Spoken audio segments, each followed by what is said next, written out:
Ramenya.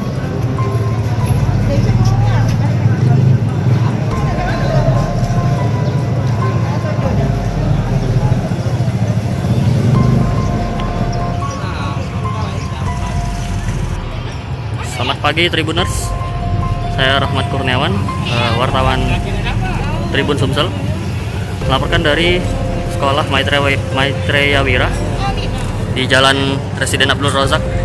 Tepatnya ini salah satu lokasi vaksinasi yang digelar hari ini.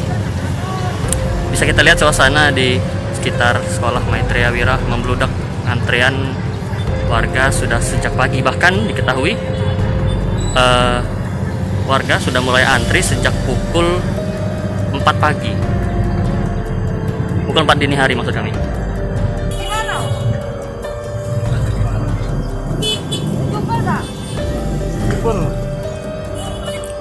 Bisa kami sampaikan bahkan tingginya antusias warga hari ini bahkan terasa sampai di sekitar Jalan Presiden Abdul Razak.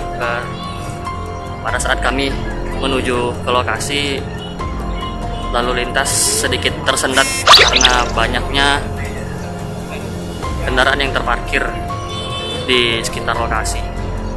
Bisa kita lihat nih.